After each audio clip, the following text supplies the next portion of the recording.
Just to give the audience a little bit of backstory, this is my brother. His name is Aram, and he does many things. He's an incredible developer, an incredible filmmaker, a beautiful brother, one of my best friends, and he does many, many, many things. He's an avid meditator as well.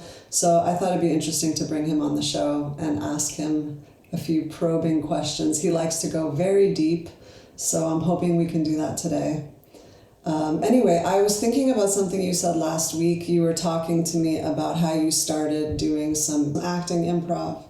And I want to talk about that a little bit because I actually found some interesting similarities between spiritual practices and improv. So can you just talk a little bit more about that and what your experience has been doing some improv recently? Yeah, definitely. What caught your attention most, just to have a jumping off point? Yeah, I think when you said something about especially the technique around having this notion of going into the room and looking at the entire room and changing the labels of everything that you see, the names. So if you see a woman and her name in truth is Alice, you call her Jane. Or you look at a chair and you call the chair a cup, Right. So that was fascinating to me because it reminded me of something in A Course in Miracles, which I'll touch on later, but I just wanted to hear more about that because I found that to be so interesting. Sure. So yeah, for anybody interested, this is Keith Johnstone. He kind of pioneered this, and he talks about it in his very fascinating book. And what he has people do is just walk around the room and call things out incorrectly. And I think in doing so, it's forcing people to see things that they are taking for granted kind of in a new way. In a funny way, it reminds me of the practice or the brain scans that they've done on kind of lifelong meditators, where they'll play a tone, maybe something like beep, right? And if a person who's not really meditating that much, that frequently, hears that tone after, say, 3 seconds, kind of this repetitive pattern, the brain tends to just tune that out, right? And we can see this in the fMRIs, that it just kind of, it filters it out. And it's what we do, right? We see things and then we filter them out. And the interesting thing that they discovered is with those meditators is it wouldn't filter out. It would continue to trigger the same brain activity as though it were the first time. So I think this exercise is about that. And it's interesting how he prefaces the exercise. He steps into it with this idea of life is starting to become dull. This was his problem in his 20s, right? Life, the vividness, the saturation, colors, smells, they started to dull. And he kind of chalked it up to this is life, right? We get older and this is what happens. And he, through some of these techniques, he started to realize that no, very quickly you can actually shift your perception and life kind of flows back in. So people will do this exercise of incorrectly labeling things, and the first thing that they kind of recognize is that the size of things tend to shift. Things seem bigger or smaller. So yeah, it's this type of activity that I think through his practice and discovery and quite a few interesting things. To kind of lead off to this for a second, not to deviate the conversation, but fascinating, the whole study of masks and his experimentation with putting on masks. That really kind of made me think of the things that we've learned in hypnosis training, you and I, and how basically bringing people to a state of kind of heightened anxiety and then allowing them to kind of release it. And he does this through the mask, by people putting on a mask and they look at themselves in a mirror as he's kind of built them up, as he's built this anxiety, to the point where sometimes as they put on the mask, they're almost shaking in anticipation. And as soon as they do that and they look at themselves with this foreign kind of thing, they have this experience. A lot of people, they kind of freak out. How does he build completely anxiety? shift. Well, he does what he does is he'll bring people in. He's very clever. He'll bring people in and he'll say things like, "All right, everybody, here are the masks, and I don't want you to be afraid of what happens when you put them on. All right, and I want you to feel okay with anything that you do. The only rule is the moment I say you have to take the mask off, you must take the mask off. That's the only rule. Everything else goes." And in this type of peppering, right, of information, kind of seeding ideas of, oh my God, why would it be scary? What am I going to do? You start to get this suggestibility of the person. So he even mentions it as kind of a state of trance, of hypnosis. And, so he's creating this character that they might like that's being represented by the mask? Yeah, so the masks are there's a variety of masks. Some tend to have an appearance to them that might indicate that there's something scary or demonic or happy, or there's a range of emotions. Sure.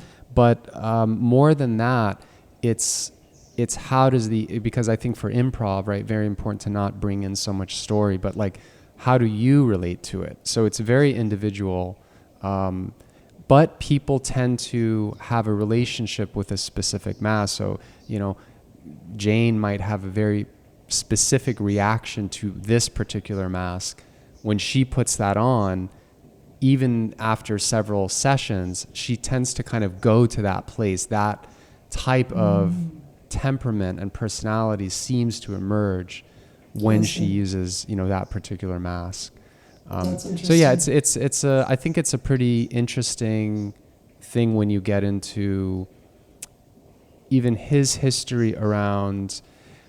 Traditionally, we had these times throughout our lives, or these ceremonies that revolved around taking on a persona through some medium, whether it's costume or mask or ritual or painting, or there were these ways that we could go into very deep trance. And I think we've lost a lot of these channels, these outlets to freak out, to really freak out and it be okay, and not, because I think what happens now is if you freak out in society, we tend to get labeled as you're a nut job, you're crazy, and it's sticky. That persona, that personality, it stays with you, and therefore people, I think, are afraid to go there publicly. So it tends to be a very private matter. There's a lot of private breakdown, but I think the beauty is when you're witnessed by other people and you break down, you're able to kind of amplify that experience. That really doesn't happen when you're alone. Do you think that's why there's such a call now for people to do medicine journeys like ayahuasca or 5-MeO-DMT or I think so. psilocybin? I think so. Yeah. I think in a funny way, those trance states, they are attainable without drugs, but drugs become the quote unquote acceptable mass. It's like, no, it wasn't me, it was the drug. Right. But like, we've gone into those experiences, and I think there's still enough consciousness, there's still enough awareness in that state, even though your perception, and there's definitely a chemical reaction, there's no doubt about that. Sure. But there's still, for me, I should really say, just my experience, there's still a part of me that understood, I'm now in an altered state, and all the norms have been removed temporarily. It's okay for me to go. And there is a lot of it. There's a green light. And even if you think about it, the shaman is giving you the green light. It's in a way hypnotizing you prior. And that's why I think it's so important to go through these experiences with a guide. You don't just go home and buy some 5-MeO and smoke it in your room. Like I don't think anybody intuitively feels like that's a good idea for that type of. People do it, but I think unfortunately, if they don't have access to that group, and there's costs involved, but like ideally, you have people around you, and a big part of that I think is the kind of the hypnosis, the trance-inducing effect of having somebody kind of seed you towards just totally let go and go on a journey now. You mentioned something just a moment ago about being witnessed, being seen and heard in that very vulnerable state. What do you think is the significance of that? Because I think that that's missing in most people's lives. I think that aspect of having that tribal community is really gone in this current era. And I'm just curious to hear what your thoughts are about that. You know, how do you feel? What has been your experience with that, with being witnessed in that environment, whether it's 5-MeO-DMT, because I know you and I did that together, which we should probably talk about that at some point, maybe in a later talk. But I'd love to hear, at least even with the improv, you know, this notion of putting up a mask, and also the experience that you see other people going through. Yeah, it's fascinating. I think I would really credit you mostly with introducing me to dance. And I think the improv dance that we've done together, I see a lot of crossover in this type of work now with more of the traditional improv. And we've had many conversations about like what's the significance of being witnessed. I think it's a fascinating thing. It's a very deep question. To me it roots into why we need human connection in the first place. But I think if we almost relate it to the way we feel in a relationship that is very non-judgmental, is very accepting of anything, that feeling is in a way reflection of us accepting ourselves. It's us. I almost feel like it's medicine for us to accept ourselves when other people can look at us in a non-judgmental way, and we can actually expose ourselves, the things that we're a little bit embarrassed about or whatever. Right. When we actually put that out there and we see other people's faces and they're looking at us and there's acknowledgement and the judgment is not there. Because I think if there is judgment, it slams the door shut and we don't want to do it again. But if there is space held, the humanity emerges. I think in that moment, humanity emerges and we feel this very deep sense of connection, which is like home. I think ultimately that's what family, the draw, the hope, the promise of family is that you're going to have that. I can fart, I can shit, I can do whatever, and like they're not gonna banish me from the clan, right? Right. And I think we have all the same ridiculous things that we're embarrassed about and we don't want to show. And because we've been disconnected from that process, from those ceremonies, from that tradition of showing one another and holding space for one another, we simply forget. I just think we're so forgetful as humans that if we don't get a daily dose of it or a frequent dose of it, it atrophies.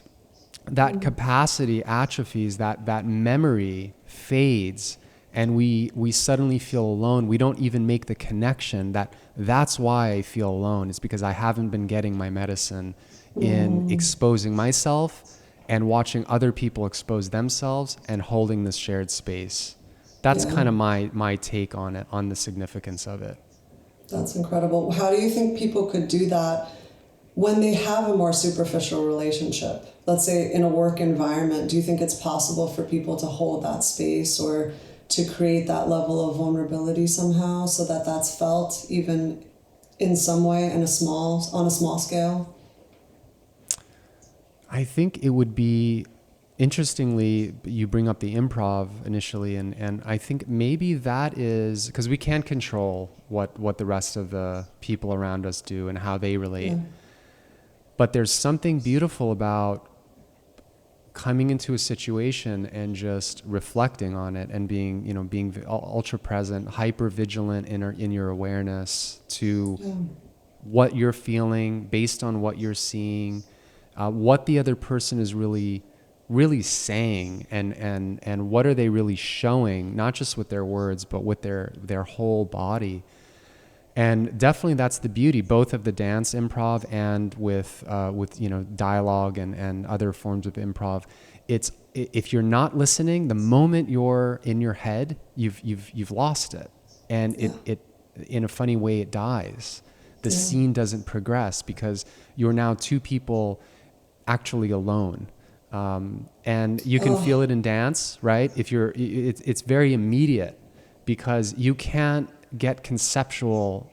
You can get conceptual about anything, but I think it's harder to get in your head when somebody is making some particular movement and you're off on your own. You're not even observing, you're not even looking, and your vibration is very different. It's very apparent that these things are not synchronized.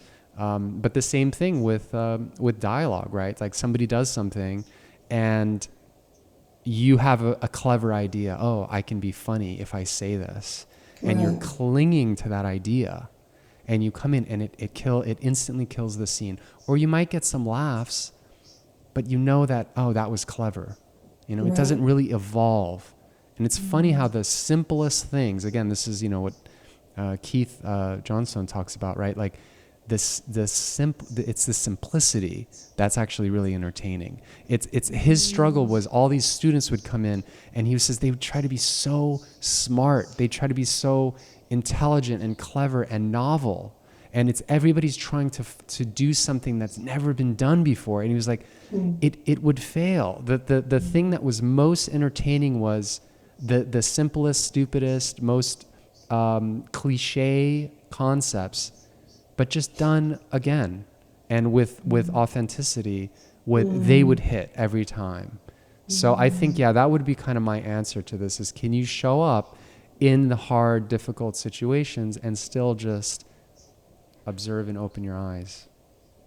So that's so interesting. How could you define then, or how would you define authenticity? Because I really hear that a lot. It's such a buzzword now, especially in spiritual communities. Be your authentic self. Show up as your authentic self. Yeah, I guess my initial gut reaction to that is,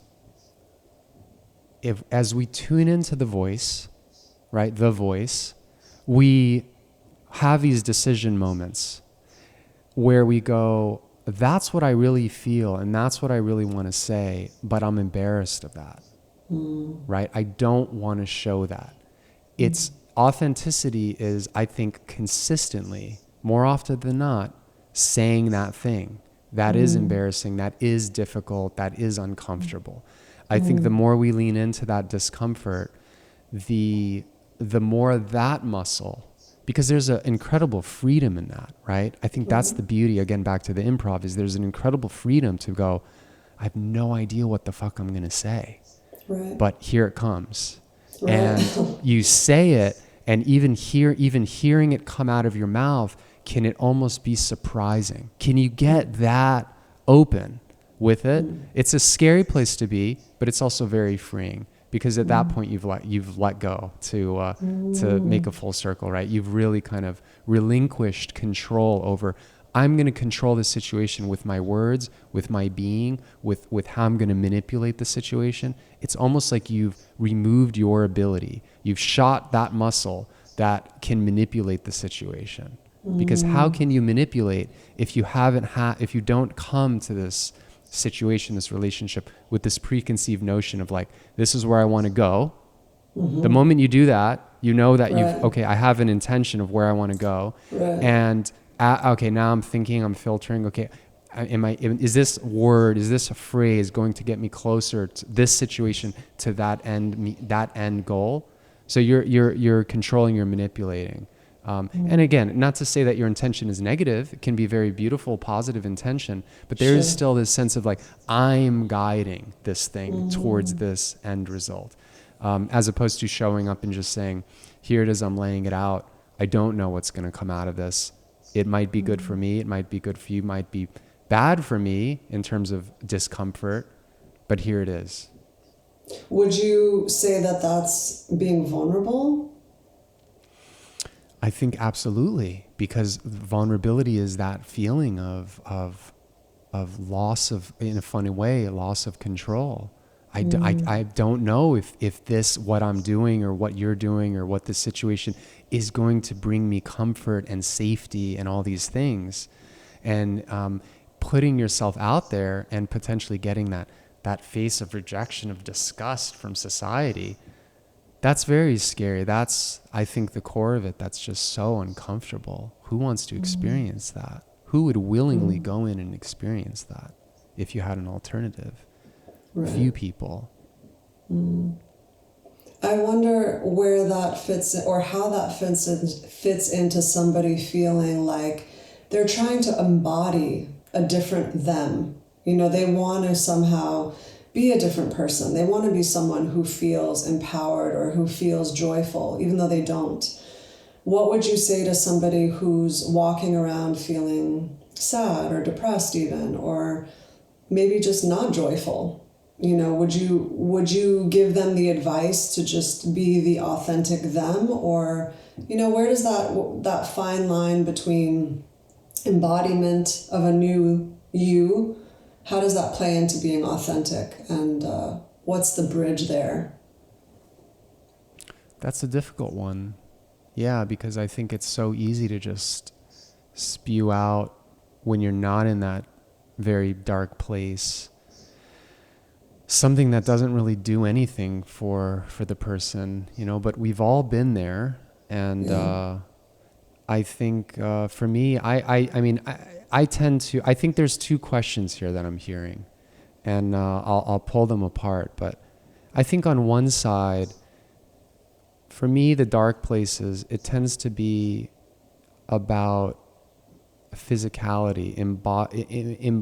Being in my body is the only thing that seems to get me through that, because the conceptual, the thinking is something I think doesn't seem to work for me personally.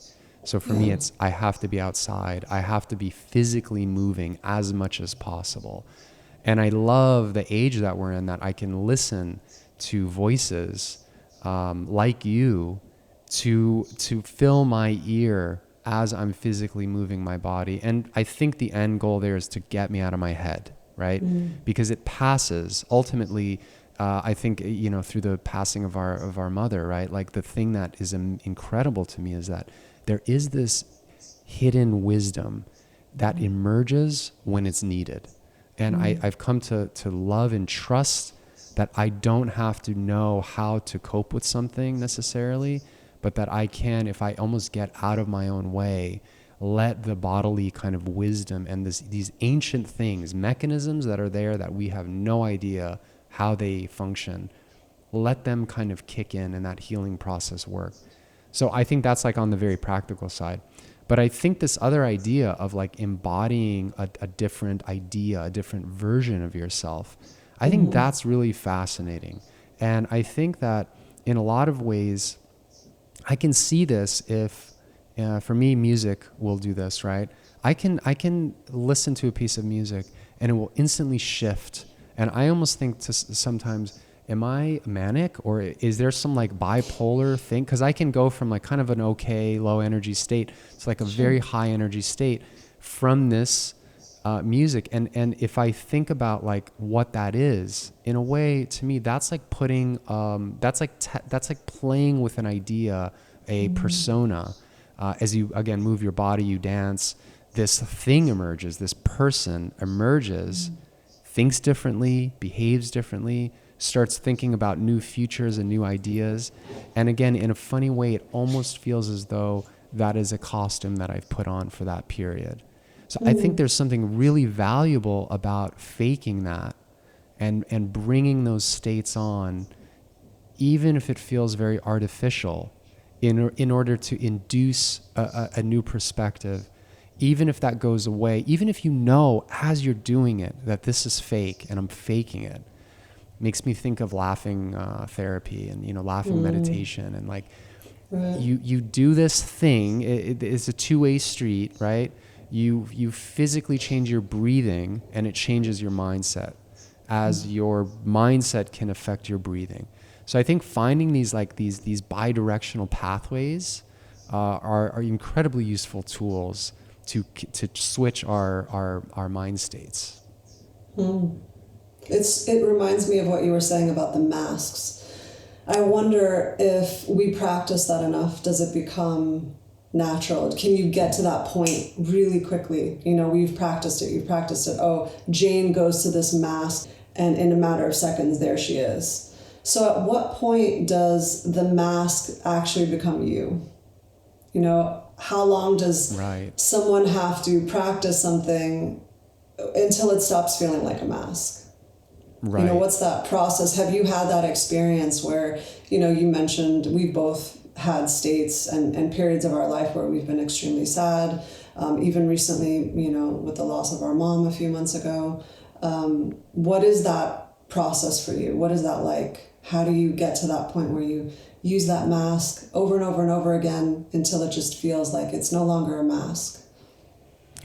It's a great question. I wonder if there is science around this, specifically in terms of the number of times you have to kind of do something in order, like we have this around habit building, but it's interesting if you frame it in the way of like, how does habit building relate to habit building as a persona, right? As a persona change.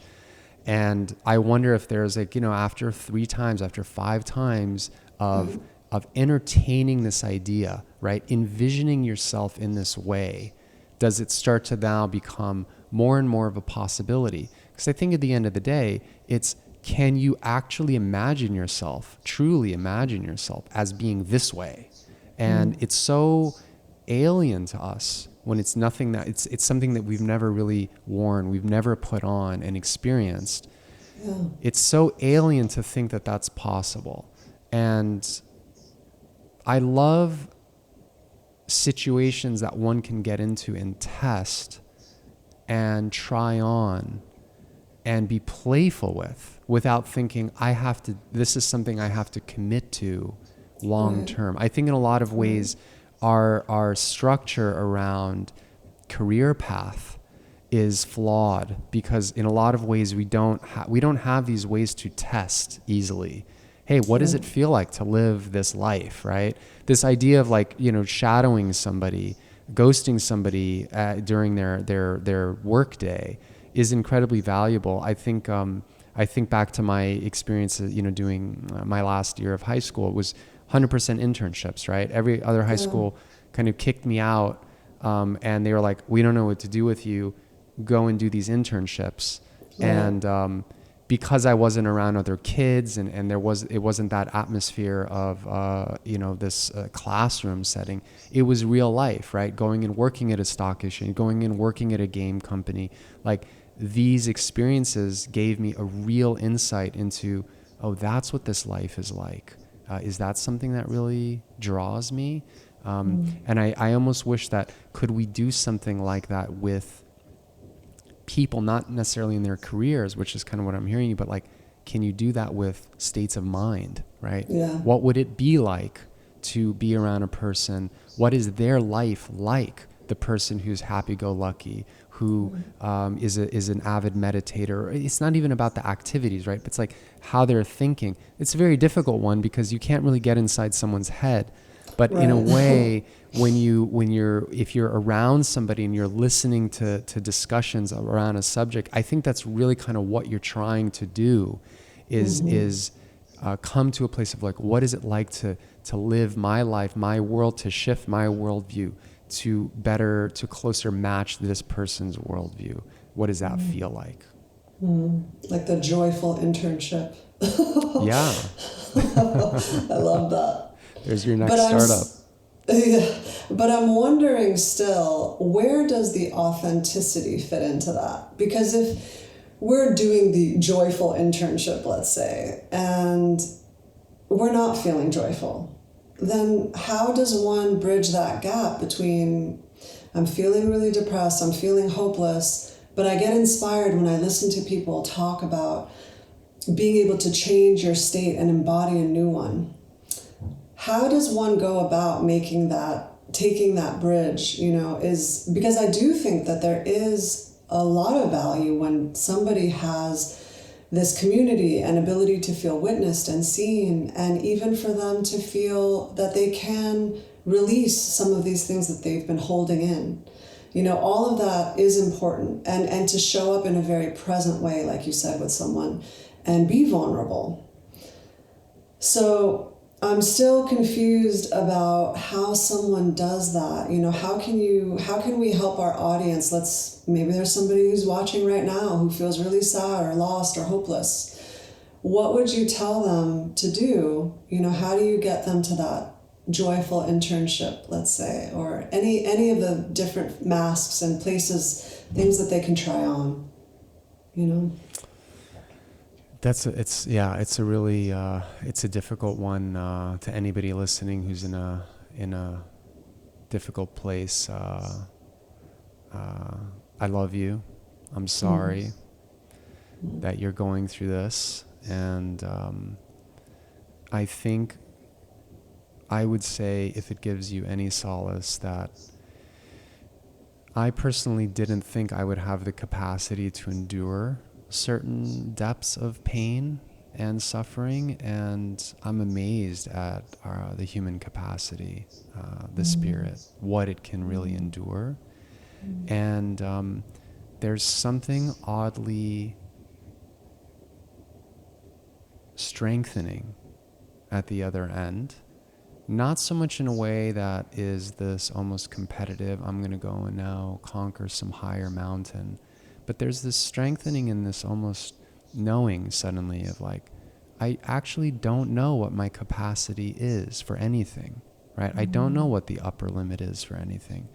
And I think what that does for me is when I realize that there is actually greater capacity than I thought I had, I can see that if I am in a current situation that feels very uncomfortable, say that I know intellectually, I know that, you know, it's probably good for me to go be around people right now. I'm going to go and just go somewhere where there's actually humans walking around, even if I don't know anybody and I'm not interacting. But I know that that's probably a good thing for me. And I go there and I don't feel any better. I don't actually feel, I feel actually more alone, more scared because I thought this thing was going to help me and it doesn't.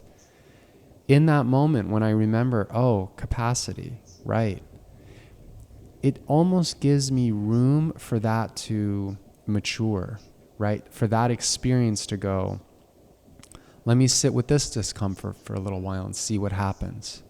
And in a funny way, doing that for a period of time allows, I think, the mind's innate healing ability to start to kick in. And I think that in that process of like realizing your capacity is potentially infinite. I really don't know. I don't understand it. But I think in that process, new ideas, truly novel ideas, are allowed to kind of come in to your world. And I think that those truly new novel ideas are what kick us onto a new path. So it might be something as like, oh, you know, maybe I change the way I eat now because there's a physiological component to my mental wellness.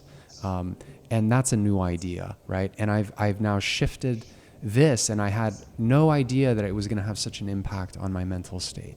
Or there's something like that needs to enter, that new idea needs to enter. And I think that only happens when you kind of get out of the state of like, I can't do this anymore. I can't cope with this level of whatever. And my capacity has reached its limit.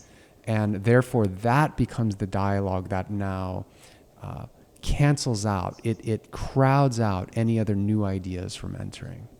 That would be my hot take.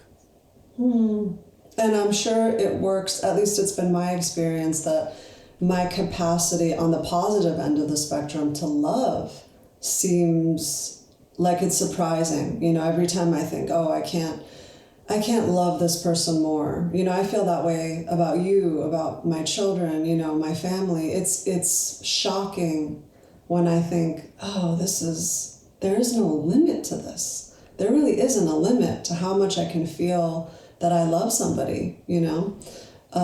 So that's beautiful. I really love that. It almost makes me think we need to dive into our fears, you know, like what would happen if we really just said, fuck it, let's just dive in. Whatever scares me, I'm jumping in head first. And whenever I've done that, I haven't done that a lot, but whenever I've done that, I'm very surprised to find out that there really wasn't that much that I needed to be afraid of. I mean, I know you can attest to this with the passing of our mom. You know, that was something that you and I have been afraid of for a really long time, you know, years and years and years. I mean, I can remember in my early 20s thinking, I don't ever want to lose this person. That's going to be a really, really bad day. And that day came, and it was really, really, really bad. It was definitely horrible. But we're still here, right? We're still here, and I think the real fear is that for me, it was, you're never going to be truly happy again. Yeah. That's it. Like the real joy, once there's this before and there's this after, and Yeah. you're never going to, not that you're not going to be the same, because I think that's understood, but I think it's more than that. It's that you're not going to be a whole person anymore. There's a part of you that is truly broken and gone. And because of that breaking, you're not going to really be able to experience a complete, rich, full, joyful life. And I think that has been the biggest revelation for me. Even though it's funny, you hear people, you see people, you think they seem happy, but it's almost like, are they really? Is this just the facade that's being put on? Is it like, oh, that's what happens? All those older people, they look like, man, they've been through some shit, and there's life sucks, and you know, like, and it's real, right? It's like, it's not to say that it's guaranteed, but I think it's possible. That's what's amazing. It's like, it is possible. Absolutely. I can see that there is this way of actually, you know, getting through something extremely difficult, extremely like breaking, and yet have this incredibly vital, rich, fulfilled existence. And that's something that's very freeing. If you can really entertain that idea, it's incredibly freeing. As opposed to not experiencing it all. Right. When we don't experience that thing, it's almost worse because it's trapped inside of us. The what ifs, the regrets, the feeling that we were never able to face our fears. I wonder if that's worse, you know, than actually diving in and experiencing the things that may be horrible. It's an odd thing, right? When you watch somebody very close to you die, and in that moment you see that this is me, right? You're projecting. It's almost, I think, impossible not to project. That's why it's so painful, because it's like it forces us to come face to face with our mortality. And in that moment you see that, okay, what is the core of my fear? It's fear of pain. It's fear of death, right? Fear of death, fear of non-existence, like all these deep, deep fears. We are oddly living in this state of feeling like we're going to live forever. It's bizarre. It is the most bizarre thing, and it's not guaranteed that, you know, you see it and then you're never gonna experience that. No, it's like I had that feeling of like, oh my God, I'm actually living as though I'm never gonna die, and I am going to die. And then in that window of opportunity, what you realize is fear is just an incredibly silly waste of time. It's just silly. That's I think the best way to put it, because if you check out tomorrow accidentally crossing the street, like it's not really that big of a deal. Like it's inevitable, whether it's now or later. even that idea of holding on, like this perfect thing, and our children, our kids, our friends, our world, like all of it, it's so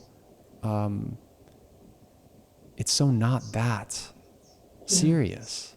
And it doesn't mean I'm not trying to be morbid about it. I'm not even trying to say that life doesn't matter or be cavalier with things.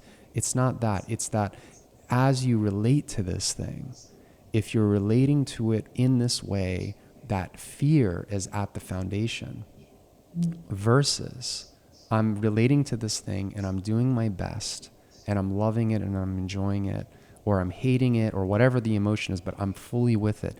But fear, it's going to be there. I don't know if it's possible to like completely eliminate it, but like I'm aware of it, that exists, that's there, and I'm not going to give it that much energy. I'm not going to start to shift my decision-making process based on it.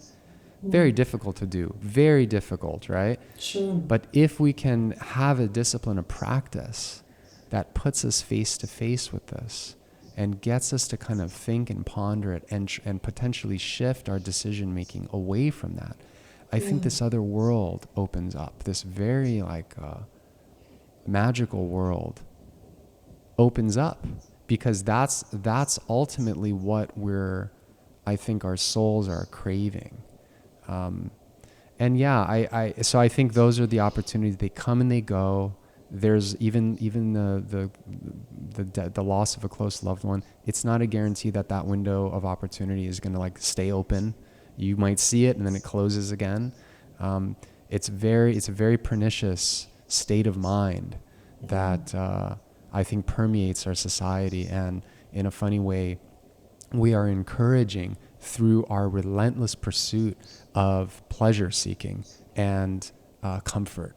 And I think that as we continue to strengthen that tendency to seek out comfort and to have this extreme aversion to discomfort, we tend to pile all those things in, and I think we continually lose our ability to face hard things. And this is a hard thing. It's a hard thing to face that every day.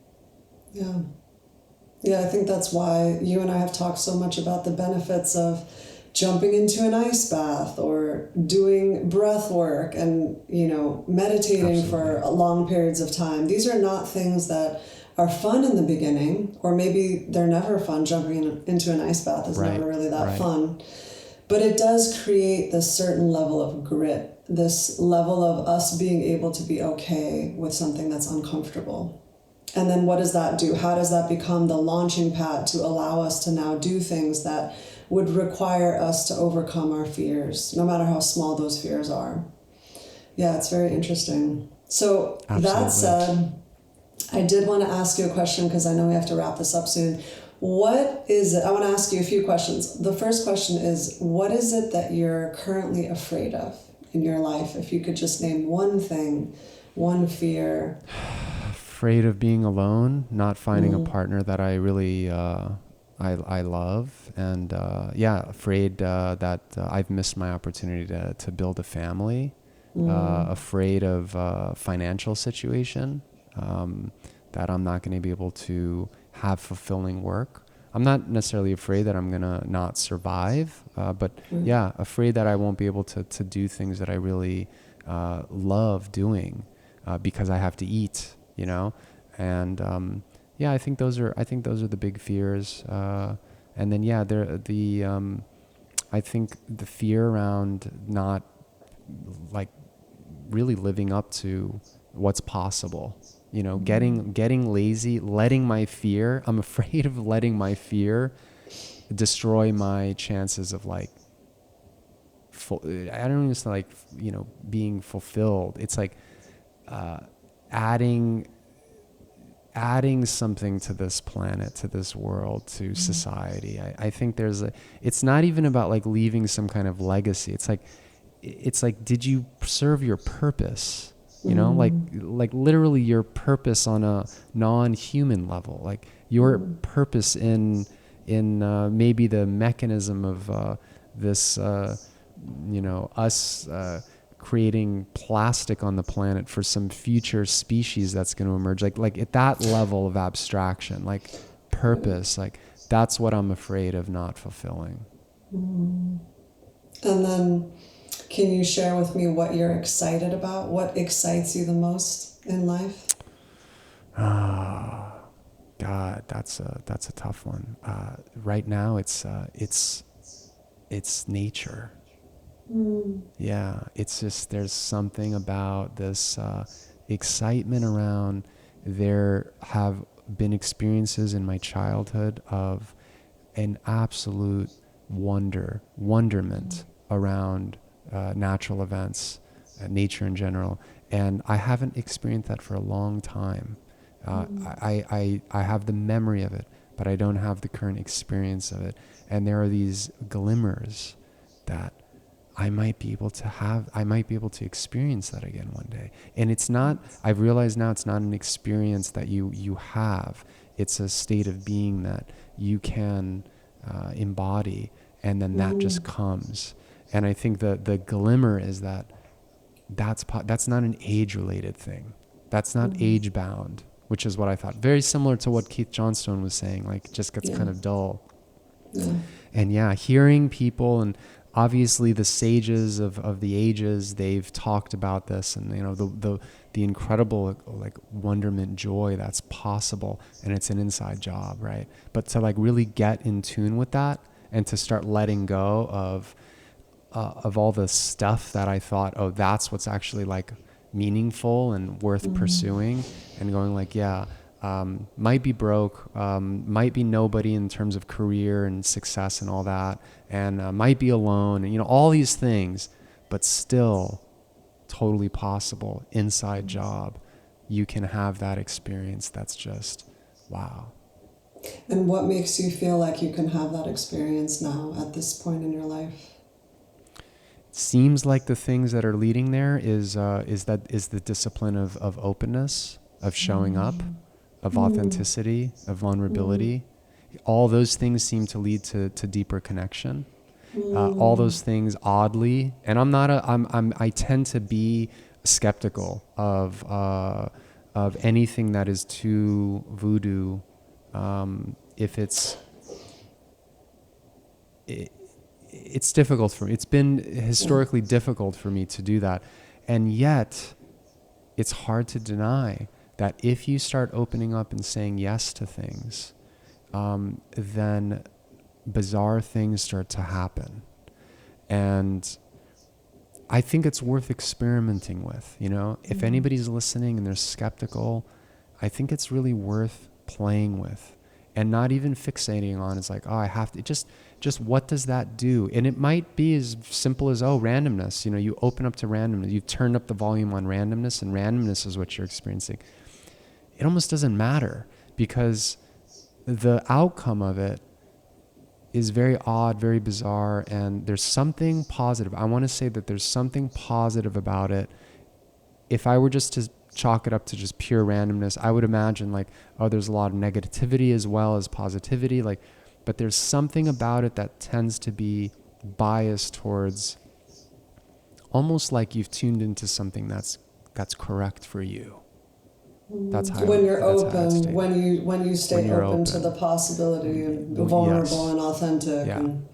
And it's very uncomfortable. It's uncomfortable every time, every week. I have things because I'm in a major introvert.